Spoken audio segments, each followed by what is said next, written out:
Let's see. I think I need to turn on the web camera. Virtual cam. Yep. Start. Hello. Hey, Kelsey, I'm sorry. I must have had the old link or something because I was clicked onto a different Zoom meeting and I was like, why are we not starting? And then I looked at the email you sent today, and so that's how I linked. Sorry, I'm a little late. That's all right. You are not late at all. I just started the meeting, so you're okay. Perfect. I was going to apologize for being a little bit late. Usually I like to log on about 10 minutes beforehand, but I was running up and down stairs. So yeah. And I don't even sound out of breath. Thank you very much. The cardio is working. Just kidding. Let me spotlight myself here. Great. So I see some people starting to join us, which is wonderful.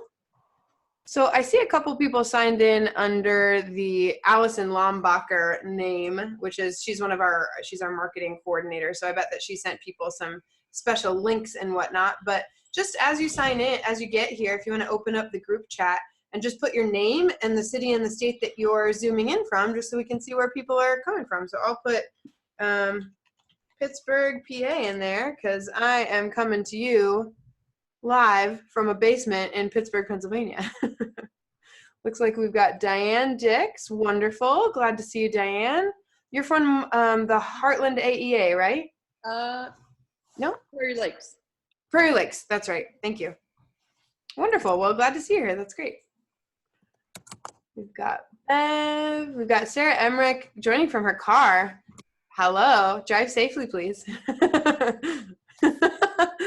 All right, we've got Kate Stewart, we've got Shelby, awesome. Kate's coming in from Pringhar, Iowa. I might not be saying that right, I apologize. I'm from Iowa, but I don't know all the little towns in Iowa. I'm sorry about that. Jolie's coming in from the Science Center in Des Moines. Chris and Kathy are coming in from Ramsden, very nice. Awesome. So if, I see there are some people that have video on and some people that don't have video on. If you don't want to share your video, that's totally fine. But if you feel comfortable sharing your video, that would be awesome, just because that makes me feel less like I'm talking to myself in a basement. So it's nice to see people's faces and whatnot. But just in general, if you can kind of keep yourself muted if you're not the one talking, and then share your video, that would be awesome. Cool. Great. Yeah, we'll give a few more people a couple minutes, give them a chance to join in here. Great.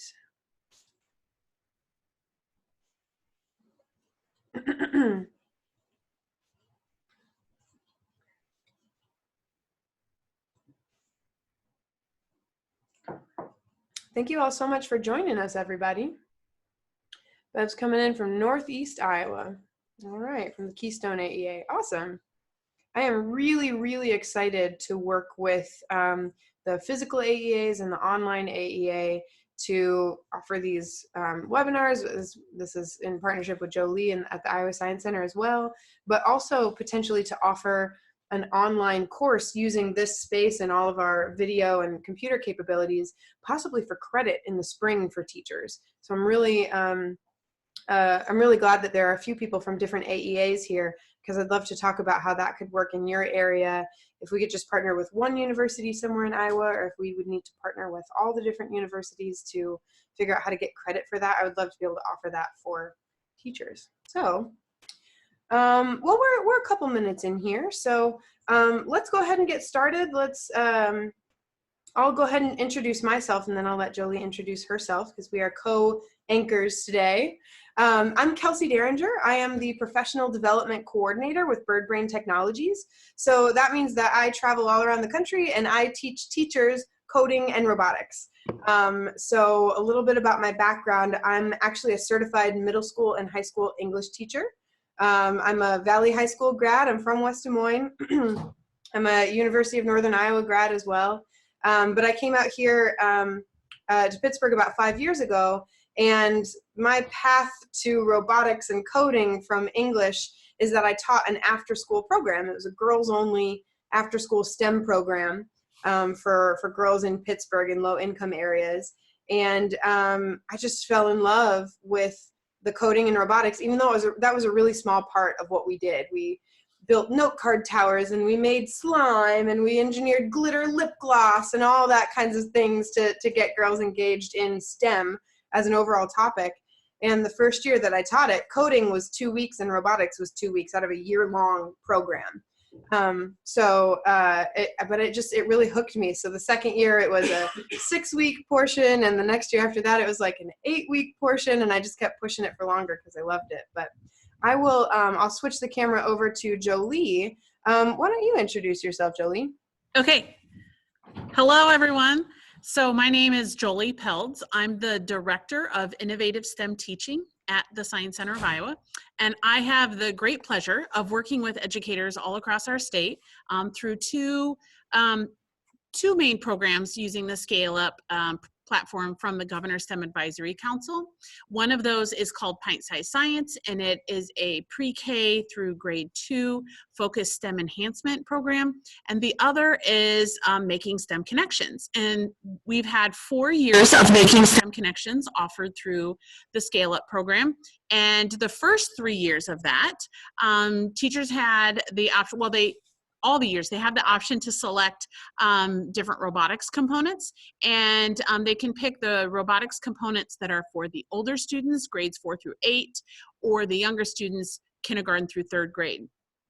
And previous to this year, the robotics component that was offered for the older students is the Hummingbird Duo.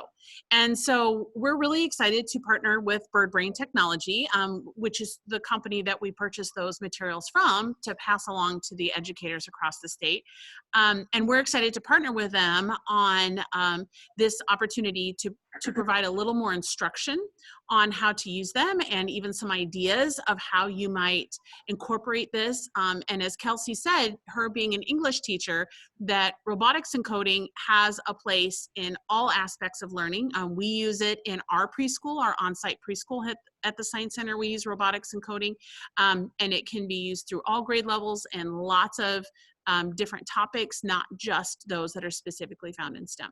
So we're really excited about today, and Kelsey's going to show you some amazing ways and things that you can use and ways to use them in a classroom. And I have an example to show you too, using the materials from the Making STEM Connections kit. Awesome, yeah. So a little bit of background about me and Jolie as well. So Jolie's been administering this grant for, did you say 3 years now? 4. Four, okay.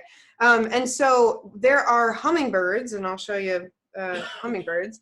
There are hummingbird kits like this all around the state of Iowa. They've been sort of like planted like little seeds. She's like Johnny Appleseed going around the state of Iowa and planting these things.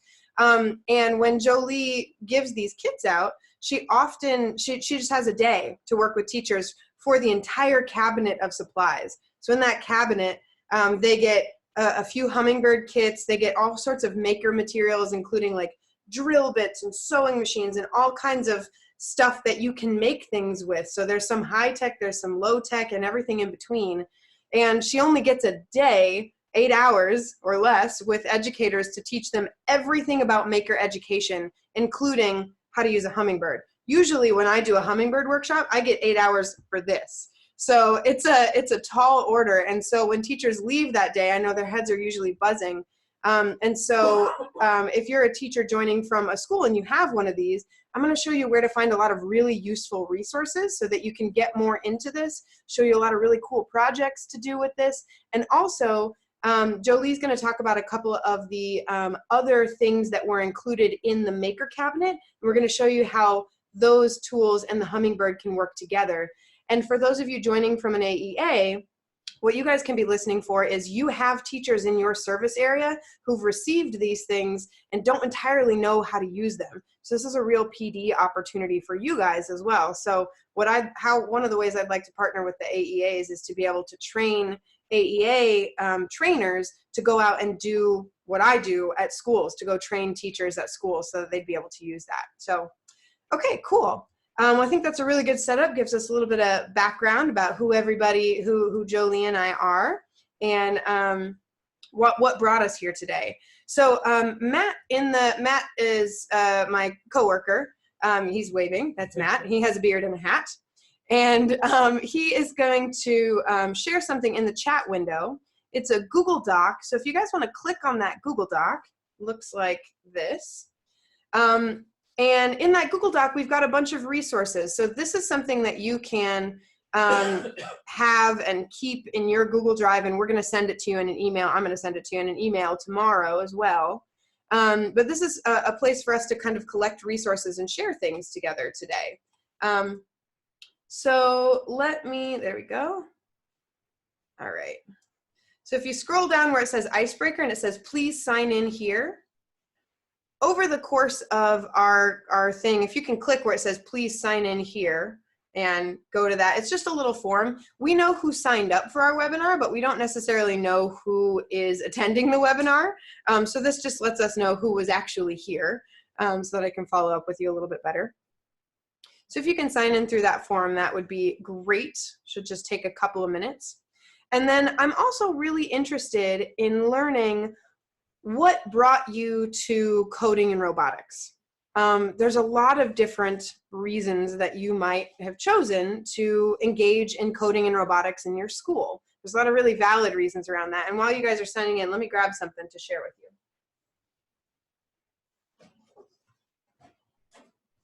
Here we go. So while you guys are signing in, let's take a look at this guy here. There's a lot of really good reasons to teach robotics, and I'm interested in what your reasons are. And so I'm going to have you go to a little Menti. I don't know if you guys have ever used that, but it's a cool sort of crowdsourcing icebreaker type thing that I'll have you do in just a minute. But I'm interested in what brought you to teach robotics. For me, the population that I was working with, these were girls in low-income areas, mostly girls of color, in neighborhoods that were historically underserved by STEM education and enrichment of any kind. And so for me, my reason for wanting to do robotics was all about equity. I wanted my girls to have the same sort of access to technology and to the joy and the creative possibilities of technology as everybody else.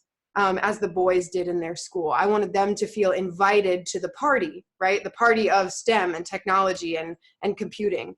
So for me, that was my reason for wanting to get into it. I want to see more girls of color in the boardrooms of Facebook and Amazon and Uber programming all the new self-driving cars. I want to see girls of color in those rooms. That's my big passion. But for you guys, if you go to menti.com and type in those numbers, I'll put that up here as well. So if you type in, yeah, you guys are getting it. You guys have done this before. Look at you, your old hats. So I'm super interested in what brought you guys to the table of coding and robotics. Looks like we've got a few people that are interested in technological, social, and scientific innovation. Very cool. And then we've got a smattering of jobs, so economic and workforce development, equity, and then some competencies and literacy. So we've actually got quite a spectrum of things that you guys are interested in. I think it's important to note all of these are valid reasons. There are certain people that are going to have sort of an agenda of like why you should do robotics. I was working with a group that they're a liaison between manufacturing companies and schools. So their reason of why they want kids to be interested is this blue reason. They're like, we need kids who can do the jobs that we have jobs for, because we can't find people to do the jobs that we have, job listings for. We can't find the people to fit that. So that was their reason. But it's really interesting seeing what brings teachers to the table. So with that, I'd love to, it's good to know where we're all kind of starting from there. And Jolie already talked a little bit about that STEM Scale Up grant, so we'll skip over that part. I think you did a good explanation. Is there anything you want to add to information about the STEM Scale Up grant, Jolie? No, I don't think so. Okay, cool. Well, let's get into robotics then. Cool. So this is your Hummingbird kit.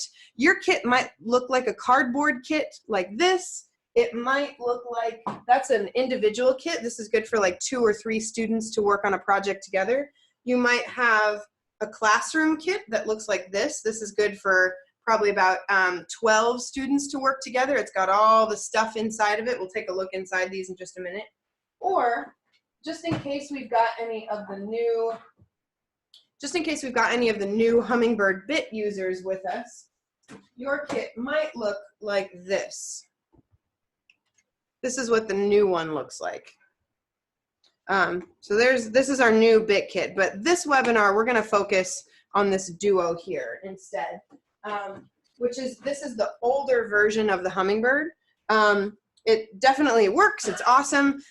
This one, we'll talk about a couple of the differences between the older ones and the newer ones, but let's take a look inside the kit real quick. So when you open it up, inside this base kit, there's a little user guide. But in here, you're going to find lights and sensors and motors, some power cords, and then the Hummingbird itself. So I think when I first got a Hummingbird, I was a Duo user to start with in my classroom. And when I opened this up, that's not true. I didn't get a box like this that was nicely labeled and organized. I got a gallon-sized plastic baggie full of what appeared to be wires, and my administrator said, by the way, you're doing robots next week. And I said, I don't think I can do that. Is there a training or something? And she said, no, you have the internet at your disposal. And I was like, okay, cool. So I don't know if you guys have ever done anything with code.org before, but I really like, they call teachers, not teachers, they call them lead learners. And I really like that because especially when we're trying new things in the classroom, I don't quite know how this is going to work out. I don't know if I know how to do this. I don't actually know that much more than the kids. So it was really scary for me that first year, just doing something I had no idea how to do. So I was definitely a lead learner, especially that first year. But I think it's useful to decompose what's in this kit by just talking about what a robot is in general. So in general, a robot is something that senses, thinks, and acts. That means that it gathers data and pulls in information somehow. It decides what it's going to do, and then it does something. So in your kit, we've got a few different sensors. This one's a light sensor. This one's a temperature sensor. Some of the kits also come with distance sensors, dial sensors. There's a few different options for your Duo, and those are all explained in here. They've got pictures and whatnot in there so that you can see what all those pieces are. The thinking happens on the Hummingbird board itself. We're going to take a closer look at that in just a second. But so we've got sensors that gather data about how much light is in the room or what the temperature is. The thinking happens on here, and on the back, if I bring this a little closer, you can see this actually has an Arduino in it. An Arduino is a type of microcontroller. Like most small electronics have some kind of microcontroller in them, but the Arduino was really revolutionary when it came out because it finally made robotics accessible to non-professionals, to laypersons. It made it possible for people in basements to tinker around with robotics and not blow themselves up and not spend thousands of dollars on equipment. It made it cheap enough for people to do that. But this Arduino, the blue part here, that Arduino, it's really finicky to try and use if you're trying to do this with classrooms. The way to like attach things is a little bit complicated. So we'll get into a little bit more about that later, but suffice to say, that's the brains of the operation. And then the actions, what it can do, there's a bundle of LEDs in there, and then there's also a couple of motors in there. So the outputs, the actions, are lights and motors. And I know for me, when I was first learning to use Hummingbird, I was like a little bit like disappointed that it only had lights and motors. I was like, oh, I kind of wish it had more stuff. But these lights and motors, the point is not to just attach lights and motors. The point is to make those into anything you can imagine, because you can attach craft supplies onto those lights and motors and make anything into a robot.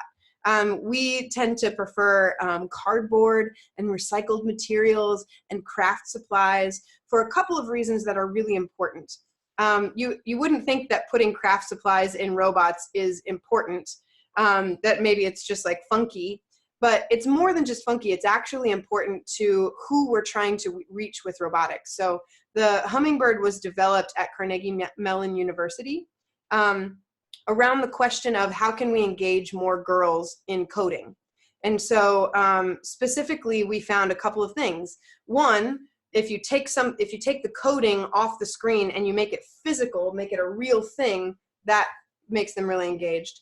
Two, if you give them meaningful creative choices, that also matters. So if you're making a robot petting zoo animal, You're not just saying, what color do you want your owl to be? We're all making the exact same robot.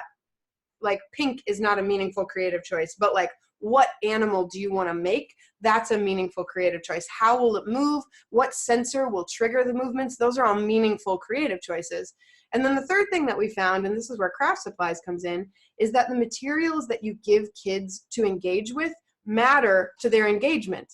When you put it that way, it kind of sounds obvious, but if you give them things that they've never seen before, they don't know how to mess with that. And so we found even like using Legos, girls have seen Legos before, I've built with Legos before, but Legos aren't necessarily geared towards girls, or they weren't when they first came out. I know when I was a kid, I wanted to play with Legos, but I literally got sort of kicked off that table.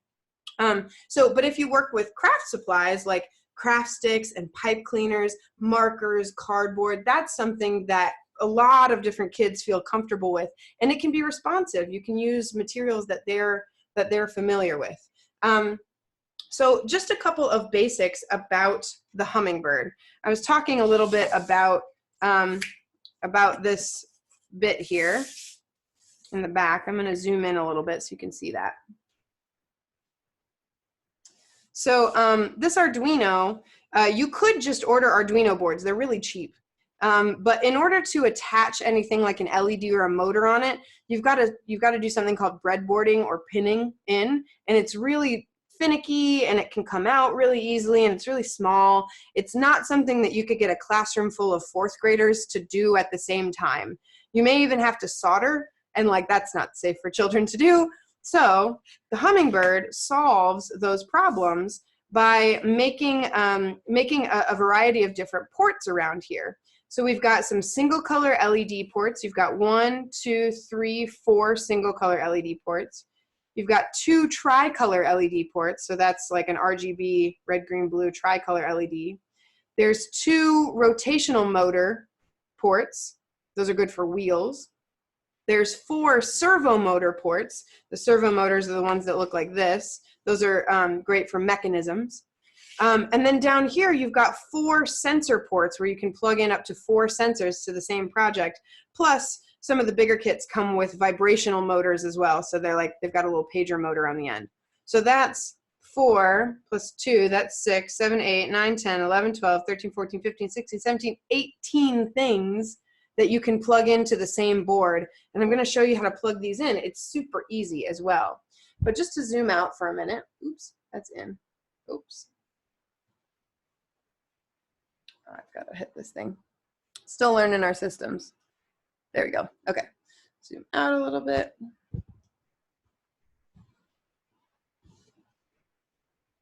Okay.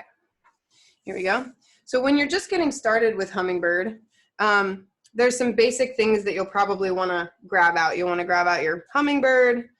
You'll get a USB cord. This is how you attach it to your computer. One end, the little end, goes into the Hummingbird, and the other part of the USB goes into your computer.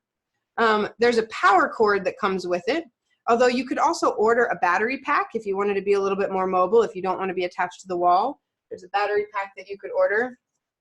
Looks like this, so you could do that. But the Duo kits come with the power cord. And then also you'll need a terminal tool. I call it a poke and stick because this is how you plug in the LEDs and motors and stuff like that. So let me show you how to connect your Hummingbird, and I'm just going to give you a quick demo of what it's like to connect a Hummingbird and program a light to blink. So if I zoom back in a little bit, first thing I'm going to do is I'm going to connect my Hummingbird to a cord. I have the other end of that cord plugged into my computer. Take this off here. There we go. And if I split screen here, you can see that I've also got Scratch up as my programming language. So I'm going to get rid of this actually because I want to show you how to do this. So I don't know if you've ever programmed with Scratch before, but it's a super simple programming language. It's really easy to use. There's these different like folders full of blocks up here. Each of these folders have different blocks in them, and each of the different blocks Each of the different blocks have a different function. And the thing that I love about block-based coding, whether it's Scratch or MakeCode or BirdBlocks or Blockly or whatever your coding language is that shape and color matter when you're programming, which is great because we spend like 5 years really working on our shapes and our colors and like, oh, this is really paying off for coding now. This is great. So let me show you how to plug in an LED, and then we'll get it to blink. So to plug in an LED, you'll grab out an LED. This one's a single color LED. On one end, it's got the LED, and on the other end, it's got a couple of little wires poking out of the end. So there's a black wire and another color. This one is going to be a green LED because it's green and black. If it was a red LED, it'd be red and black. So if I zoom in a skosh, you can see my LED ports down here. It's upside down, but so it says LED port 1, and then it's got positive and negative. Well, your black wire always goes in the negative port. We call that the ground wire. So here's how you plug it in. You push down on this little button, insert the wire at about a 45-degree angle, and then you let it up, and it pinches that wire in place. I'll do that again for the other color, which goes in the positive port. Push down the wire, or push down the button, insert the wire, let it up, and it holds it in place. So that's way easier than trying to breadboard, way easier even than using alligator clips, which can like wiggle free and come off. So that's a really simple and secure way to plug in your Hummingbird. So I'm going to leave that zoomed in there so you can see what that's looking like. Now, if you want to program just LEDs, you actually don't need to add any more power to it. It gets power from the USB cord here. But if you want to start using motors, that's when you need to use power. This is all in a tutorial on our website that I'm going to show you after I give you the little demo here. Okay, so let me go back over here and let's program. So I'm going to say when the space key is pressed, so when I press the space key on my computer, I'm going to go get a single LED block where it says more blocks.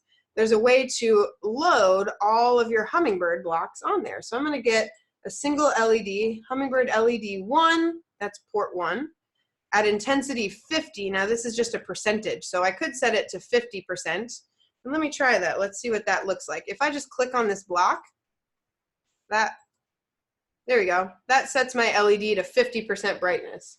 If I want it to be brighter though, I could type in here 100%, and I could click on the block again, and it'll get a little bit brighter. There we go, got a little bit brighter. Nice. Let's say I want it to do something more interesting than just turn on though. Let's say I want it to turn on, and then I'm going to grab another one of those blocks and set it to 0%, and I want it to turn off. There we go, 0%. And I'm going to click that one now, and that's going to make my block turn off after I click it. There we go. So I could click back and forth and make it go on, off, but that's not what we want to do with robotics. We want to automate things, right? So I'm going to put these next to each other. So now when you do block-based coding, it reads from top to bottom. So it's going to go on and then off, but I want it to do that over and over again. I went to the gold control blocks, and I want it to repeat forever. So I'm going to put, there we go. I'm going to put my forever loop around there. See how it expanded? And then I'm going to slow it down a little bit and make it wait a second in between, so that it's going to go on and wait for a second and then go off and wait for a second. Let's take a look. When I press the space key, there we go. Got a blinking light. How easy is that? Pretty simple, right? So that's how easy it is to use a component like an LED to blink on and off, or to set it to different brightnesses. It's exactly that easy to use a motor as well. So a lot of the projects that you may do, your first project, you may not get into sensors on your first project. You may just use lights and or motors on your first project. Maybe your second project, you get into sensors. Or maybe your second year, you get into sensors. They're really not difficult. You could absolutely do them on your first project if you wanted to. I think with a lot of teachers, it's less about how hard is it and more about like how confident they feel. So if they want to do something and find some success on their very first project, let's do a project like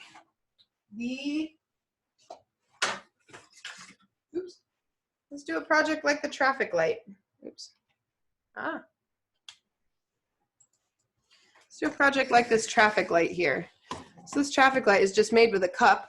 I've got a red, a green, and a blue LED put inside of it, and I could make this blink red, green, and blue, and make it, or not red, green, and blue, red, green, and yellow to make it into a real traffic light. That's a little project you could do with just a light.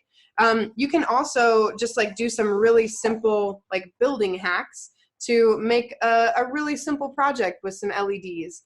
So for example, up in the back there, I've got a map project. Actually, oh, Matt has one for me right here. So this one's a really cool map project. If I go to the top here, this one's a really cool map project where this is when it's plugged in, which I don't have it plugged in right now. When it's plugged in, it's got, this is a map of Hawaii. And there's a bunch of volcanoes in Hawaii, but I picked a couple of them. And so I have those two volcanoes light up as a dial spins and points to different years. As the dial points to the different years, the volcanoes light up on the years that they erupted. Another really fun LED project would be a constellation project. So this in this project, they had all of these be yellow lights, and then they were pointing out Polaris, which is the star that they were interested in the Big Dipper, and that one they have a tri-LED plugged in there, so that one's flashing different colors, so that you could do an interactive constellation project.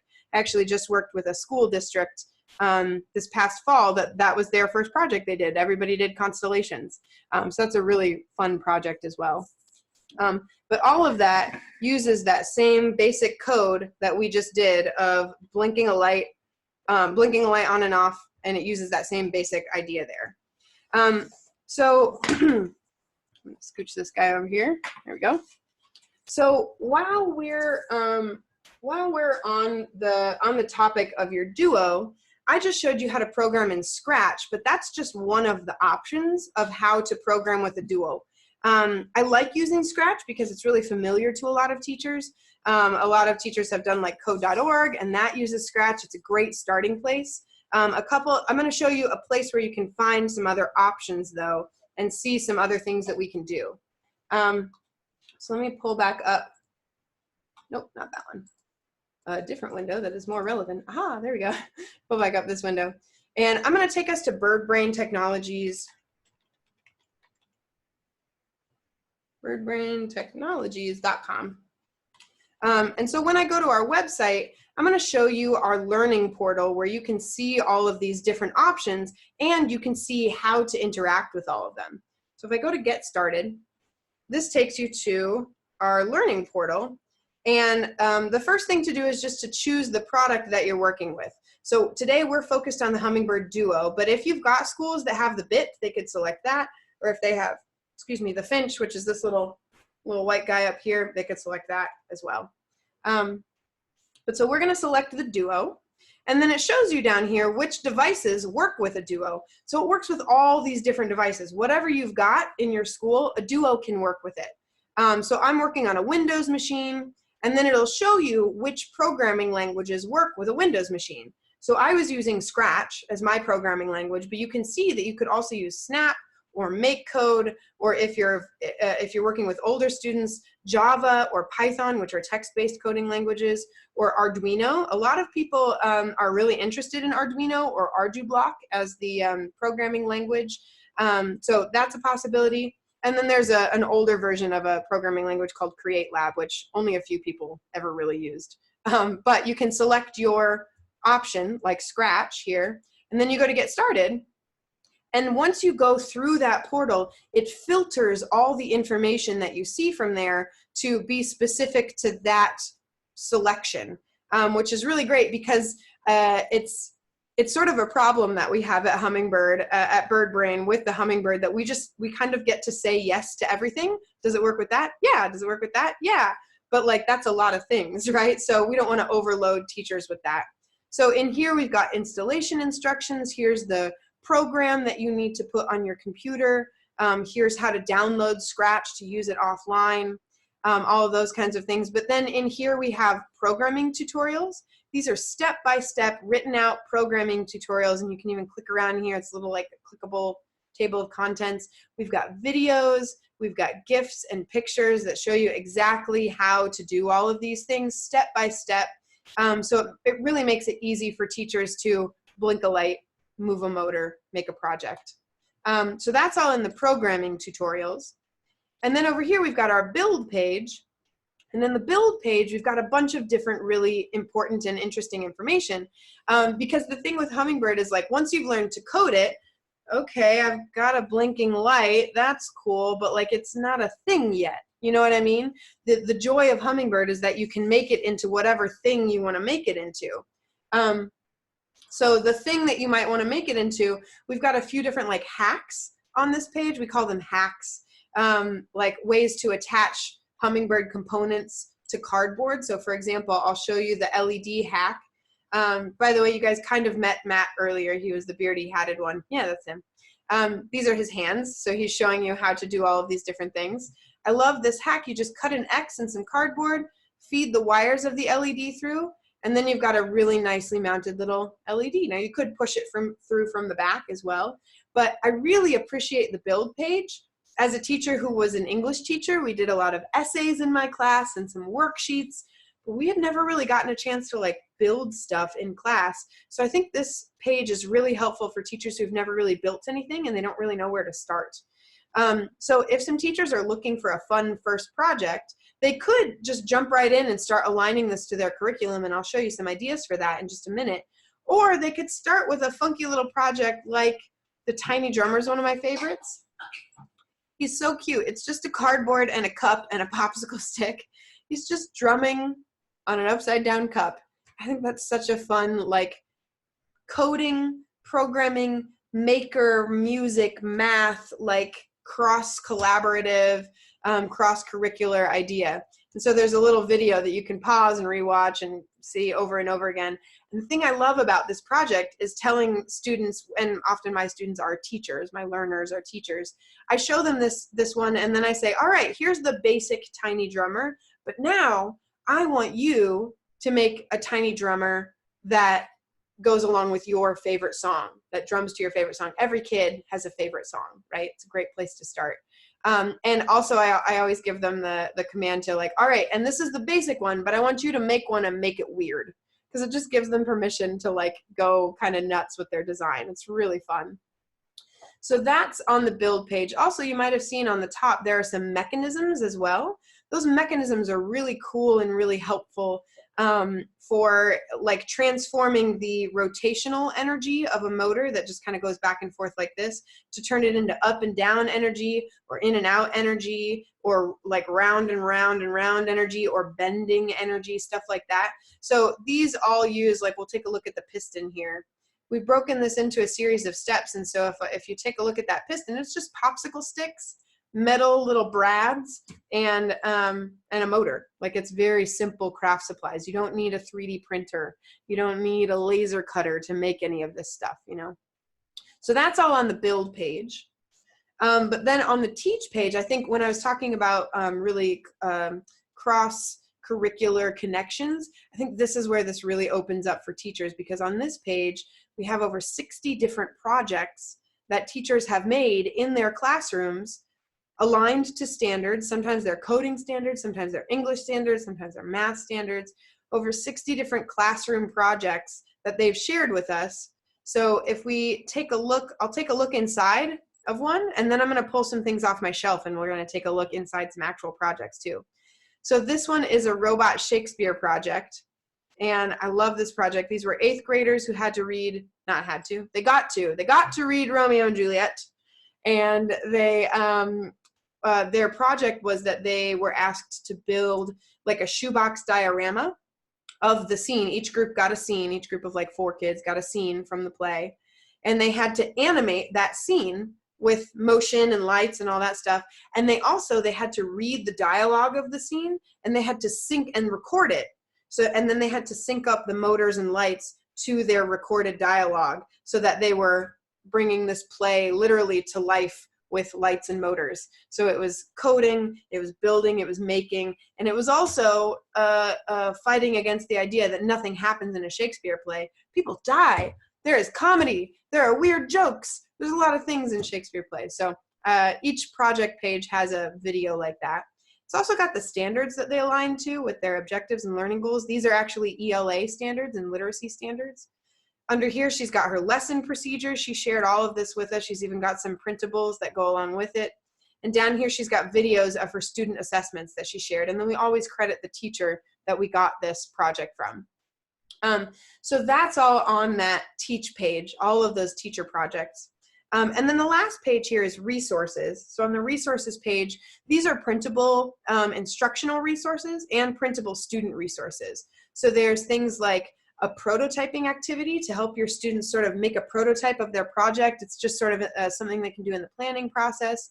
There's some assessment guides for computational thinking, if that's something that your schools or districts or something you're interested in for your classroom. We've got some tips on how to think about computational thinking and how to observe it in the classroom, as well as engineering design. We have another assessment guide for that. If engineering design is a focus of your classroom, we've got some ways to be able to observe your students doing that with a Hummingbird. And then down here, we've got a couple of different things. We've got a hardware guide that you could print out and like put in each box if you wanted to, or use as a teaching tool in your classroom. We've got some comics about how to program in Scratch. This is a Scratch comic in here. And then we've got these like printable coding cards. Those are super helpful. Let me just take a look at those really quick. Hey, Matt, could you grab my backpack? Bring it over.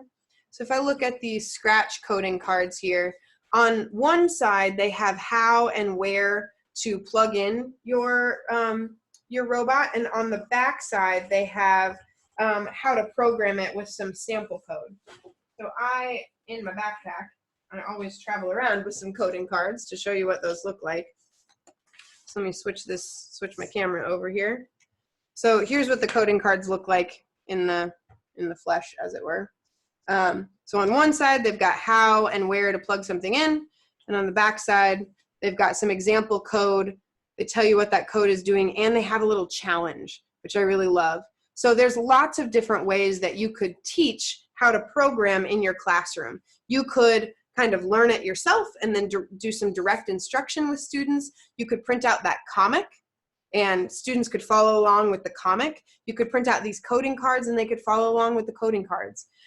There's a bunch of different ways that you could teach coding in your classroom, and it doesn't have to be like a 6-week-long thing to teach coding in your classroom. It could be 20 minutes to teach them how to blink a light and then ask them to put that into their Constellation project. It doesn't have to be that much.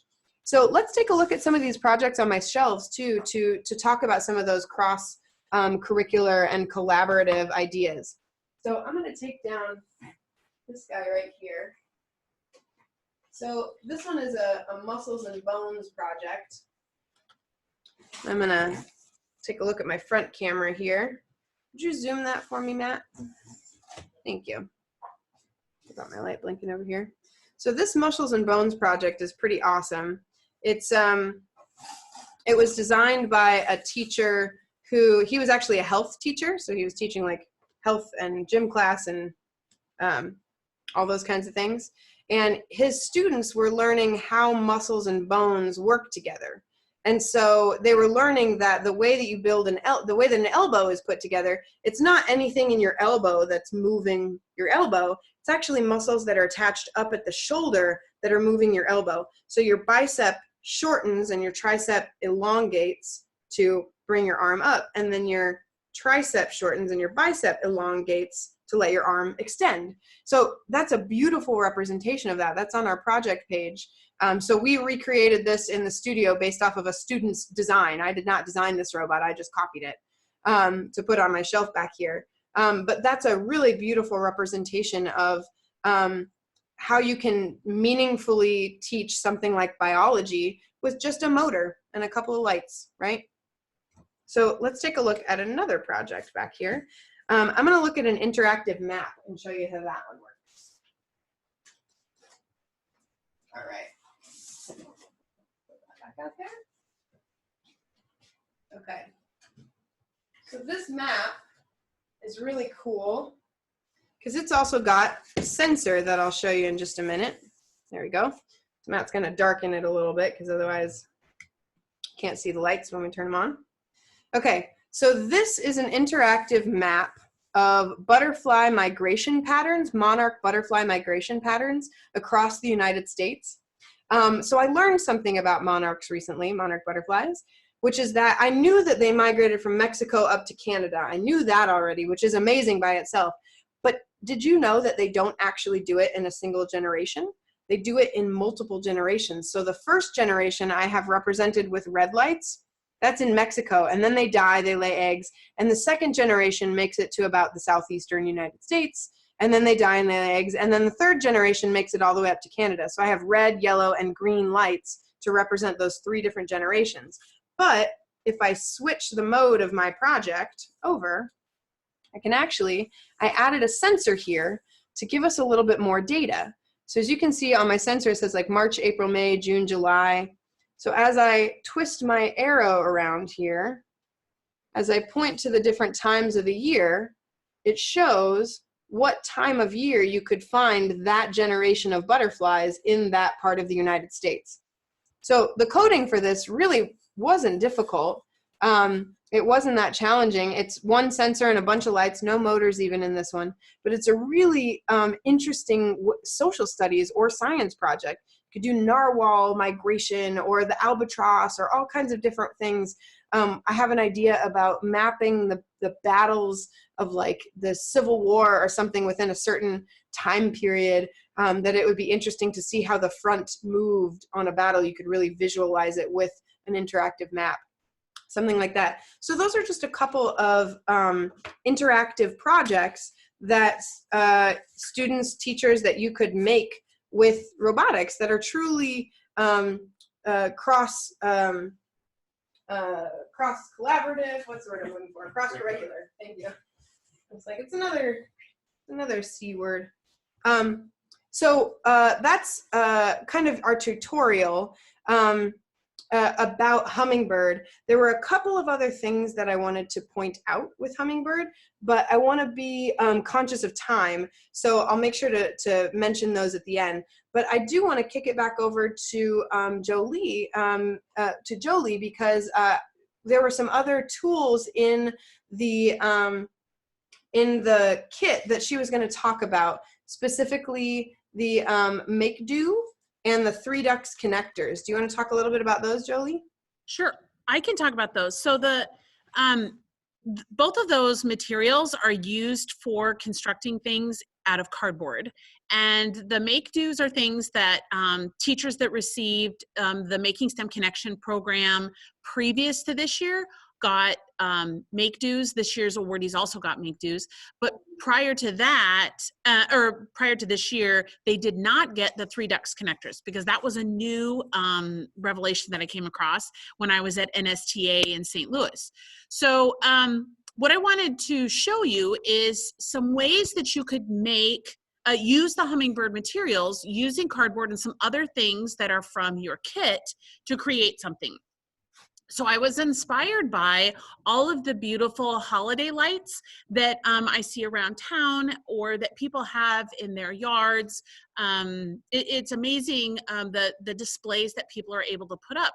So I thought about using the Hummingbird materials and the other materials that come in the Making STEM Connections program to create something like that. So I'll show you really quick what I was able to come up with. So what you're gonna see is I used this friend, which is always handy and useful, duct tape. I also used parchment paper. I used aluminum foil, and I used our cutting knife that came in your tools, a carpenter's knife, and some other things. I got this cup, which you'll see in a little bit why I love the designs that are in here. And you can even see behind me the way that it is refracting and reflecting the light to create patterns. I also found some different textured materials, shiny things, Christmas ornaments, and I'm going to show you this display that I created. So I'm going to move my camera around really quick. So I want to show you the code really quick. This is the code that I used. I used Scratch just like Kelsey used, and it's quite simple. I used motors, I used the tricolor LED lights, and I used single color LEDs. And what I made is a light box. So I went to a presentation once where they created something called light play, and I wanted to mimic that light play. So what I have in here is the Hummingbird itself, okay, here, and you can see that I have motors hooked up and I have lights, and inside of this box, there is the motor here, and I made a little platform on the wheel and I attached the cup, and then I have some various lights hanging. I use the aluminum foil right here as a base for the motor, so it's kind of holding on to that motor.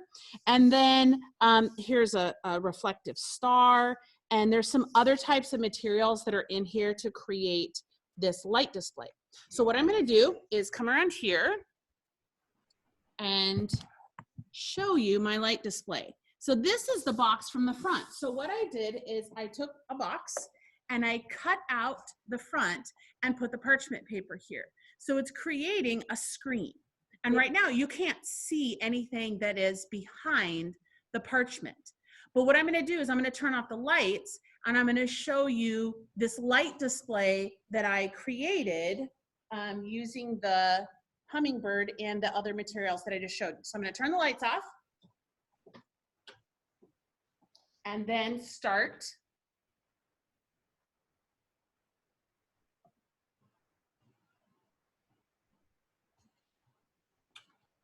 Ooh. Jolie. I see why the ridges of that cup were so important now. I'm completely mesmerized. That is so cool. Oh. So that was using all different materials that you had in the STEM scale-up cabinet. Yeah. And so imagine that you could challenge students to think about what materials reflect and refract light. You can talk about things that are translucent, things that are opaque, things that affect the way that light moves. And then with the code, I can completely change that image with just a few changes of how I told the lights to turn on or off. So if I have the yellow light shining all the time and then the blue light, we see those lights mix and we get a green hue. If I turn off that yellow light and the angle of where that light is coming from, it gives a total different image on that screen that is parchment paper. Yeah. So students could really create their own display, if you will, their own light display using those simple materials. And the code, even once it's built, you could change the display just with the way that you write the code and interact with the motor. So I had the motor going in 2 different directions and at different speeds. And then I had lights in different angles that shine through the cup and projected different lights, and all very simple, using those same materials that Kelsey was just showing to you earlier. Yeah, that is an awesome project. I don't think I've ever seen anybody do that with like a cup before, with the ridges of the cup. I think that's just so beautiful. Awesome. And I have seen quite a few, that's like making a holiday display of some kind is a really popular thing that teachers like to have students do with a Hummingbird, because especially like, okay, it's the holiday season coming up, like it snowed the first time and like kids are having trouble focusing anyway, so like how can you get students to focus? Put a robot in it, like that. That makes it engaging, right? So I wanted to show you just a couple other things that you can do with the Duo, a couple other upgrades. So let's say one of the sort of disadvantages to the Duo that's different with the new bit controller is that in order to use your Duo, the basic Duo with no upgrades or anything, you have to use it with a laptop or a Chromebook. You can't use it with a tablet. And it has to stay plugged in the whole time, even when you've got your robot out on display. So you saw Jolie had hers hooked up to her laptop there. But there's a couple of adapters that you can get for your Duo if you want to use them in some other ways. So for example, I've got this Hummingbird Duo. I snapped a Bluetooth adapter onto the bottom of it. I'll take it off in a second, show that to you. I've got a battery pack attached to it. So now it's totally mobile. It's not plugged into anything. You don't need Wi-Fi to program with this. You don't need anything but a device with a Bluetooth connection, which could be an iPad like what I've got here, or a Kindle with Bluetooth, or a smartphone. And so if I start running this program, you can see it's blinking that light on and off. And I really like this this programming language. It's called BirdBlocks. It's a free app that you can download on your device, whatever it is. And you can see how easy and responsive that is. It's just really quick. I love, especially as a first touch for students, I love using BirdBlocks as an introduction to coding because it's just so immediate. And kids are such native tablet users. I don't know if you've had this experience. Has anybody watched a child do this to a physical photograph?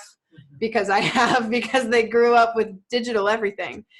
So reaching them where they're at with those digital mediums, I think is really great and responsible of us as educators. So that's one thing you can do. You could also get the microbit upgrade. So on this Hummingbird here, here's how easy it is to take these things on and off. The microbit upgrade bundle, so the Bluetooth upgrade bundle, and Matt's, there's some links to these in the document. The Bluetooth upgrade bundle comes with the Bluetooth adapter and a battery pack, like so. And I think it's about 30 bucks for that. So if you wanted to upgrade your whole classroom to be Bluetooth to use with an iPad, and I know Sarah Emmerich is on this call, she works in Waukee, and that's what she did for hers. She had a whole bunch of Duos and didn't want to buy the new bits, which do, the new bit controllers, which do Bluetooth natively. So she just got these Bluetooth adapters and upgraded her stuff. The microbit upgrade bundle allows you to use this. This is called a microbit. This is another type of microcontroller like the Arduino, but the microbit, we don't make it. The BBC actually makes it. If I flip it over, if you can see that says BBC on it. But it was made not for basement enthusiasts, but for teachers in classrooms. So it's got these A and B input buttons. It's got a 5x5 LED display. And the things that make this really cool, there's like 3 or 4 features that make this really, really cool. Number one, it's got an accelerometer. So it knows when it's being tilted, which is really a fun feature. It's got a compass, so it knows what direction it's pointing. So it's got some fun extra features like that. It's got radio. So you can make one microbit talk to another microbit across the classroom. You could sync up a bunch of boards together. So for example, this one only has 4 motor ports on it, but let's say you've got a really ambitious kid who's like, well, I want to have a dragon, and each wing is going to have 4 joints in it because I want those wings to be really articulated. Well, if you put your microbit adapter on there, you could do that. It's really easy to just snap this adapter onto the bottom, like so. You insert your microbit there. But my favorite feature of being able to use a microbit with your Hummingbird is that you can program in a programming language called MakeCode. And I started out on Scratch, and I was a devout Scratch user, but I'm pretty converted over to MakeCode at this point because it's a totally online programming language, which with Scratch, to use it with a Hummingbird, you have to use the Scratch, or it's best to use the Scratch 2 offline.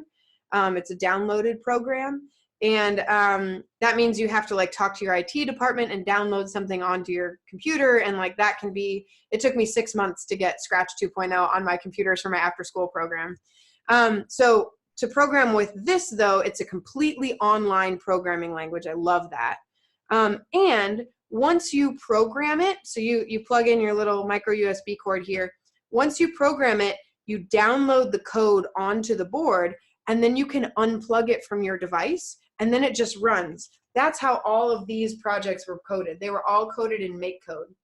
Some of them are using Duos with microbit adapters. Some of them are using the brand new Hummingbird bit boards. You can't really tell because they were all programmed in MakeCode. So you program it, you download it, you unplug it, and then when it gets power, it will run whatever the last program you put on it is. So this bundle also is about 30 bucks per 30, maybe 37 for each one. So if you wanted to upgrade, if you've got Chromebooks or laptops, and if you're making robots for the purposes of displaying them, so you don't want to have a laptop right next to it all the time, if you want to put them out on your library shelves or whatever, I really recommend that as a way to upgrade your existing Duos. So with our last couple minutes here, I want to make sure to answer any questions that anybody has. I'm going to take a look at the chat window there to see if there's any questions. If you want to unmute yourself and ask any questions, feel free now that the main presentation's over. Oh, but the last sort of couple of things that I wanted to tell you about were that if you have any other questions about anything, in that Google Doc, I put my email on there. If you have questions about, we have some self-paced video courses that we're making. We're using the studio here, and we're basically doing everything I do in a full day workshop. We're smushing it down into an hour or two of video courses that you can watch. It's like 14 videos. Each one is like 3 to 5 minutes long. And you can kind of go through those at your own pace. Those are the self-paced video courses. Live stream learning is what we're doing now. Ideally, and I've done a few of these now, where the people that I'm teaching have a robot in front of them and I have a robot in front of me, and we get together for about 3 hours and we program and we make something together. So that when you go through it and you say, my light's not blinking, I can say, well, hold your board up to your camera there. Ah, you've got your wires switched. So it's a really great way to do personalized PD that's cheaper than bringing somebody like me out to Iowa. So that's an option for either schools or AEAs to do live stream learning. But then there's also the possibility to do on-site workshops. I travel a lot for work, and I would love to come home to Iowa. My mom would love that too. So bring me out to Iowa if you would like. So you can certainly email me for any of that. And also, for those of you in the AEAs, some of you guys have demo kits. You have a little plastic thing that you've got. You might have it in front of you there. If you want to purchase that, if you want to keep it, you can purchase it for 20% off. Or if you don't have a Hummingbird, if you were just kind of tuning in because you were like, oh, that kind of sounds cool. Or if you have the old Duo and you're interested in trying out the new Hummingbird bit and seeing some differences in there. We didn't talk about the bit at all today. This one was really focused on the Duo, but there's plenty of webinars coming up. Almost all of them are on the new bit, so you can absolutely tune into one of those. But if you want to try out a demo of the Hummingbird bit, just email me and let me know, because I can send you a demo kit for 2 months for free for you to try out in your classroom. And if you, at the end, if you want to purchase that kit and just keep it and not send it back to us, you can do that for 20% off. So I'll leave that up there. But does anybody have any questions about anything? Let's see. Yeah, I see. I'm not sure who wrote this one, but someone said that Scratch is a really great entry to coding. It totally is. It's a super friendly way to start coding. I loved, my girls would make, we did like our very first project, we would do a joke. They'd have to make 2 characters tell a joke back and forth. So they had to learn about weight blocks and timing, and then they'd make a maze through it. It's an awesome way to start coding. Yeah. Yeah. Yeah, there's a lot of different block-based coding languages that would all be great intros to coding. Yeah. Well, if you are one of the folks, especially with the AEAs, I would love to reach out to you guys, and maybe I wonder if there's a way that if we could get everybody at all of the AEAs who's sort of interested in collaborating in some way on this spring course for Hummingbird. I wonder if there's a way that we could get all of us on a video chat or something, just to kind of bring all our brains together. I wonder.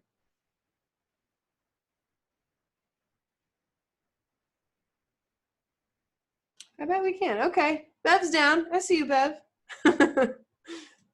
Bev Burns is down to get together. Yeah, because I met with people at the Heartland AEA. And I met some AEA people at iTech because I was there in October in Des Moines. So yeah, and especially like if anybody wants a demo, especially if you're with an AEA, I'd love to send one out to you, because we could do a live stream learning thing. I'm actually doing one on Thursday with the New York version of AEAs are called BOCES. So I'm doing one with a couple of different BOCES on Thursdays where they all have a kit. And they're going to tune in and we're going to learn together for a couple hours. So I'd love to do that with you guys too. So, all right. Well, if you think of any questions that you want to ask me or Jolie, I put both of our contact info on the bottom of that Google Doc. So feel free to reach out to me with any questions, reach out to Jolie with any questions. I've really appreciated working with the Science Center on these. You guys have access to educators in a way that I really appreciate, and you serve educators in a way that I really admire. So I'm really glad to be working with you on this, Jolie. Awesome. Thank you. Thank you, everybody. Thanks for joining us. Recording of this will be sent out to you within the next couple days as well. So if you want to share this with anyone, feel free. All right. All right. And with that, I'm going to go ahead and log us off. Thank you both. Thank you, Kelsey. Thanks, Jolie. Bye, everybody. Have a good night.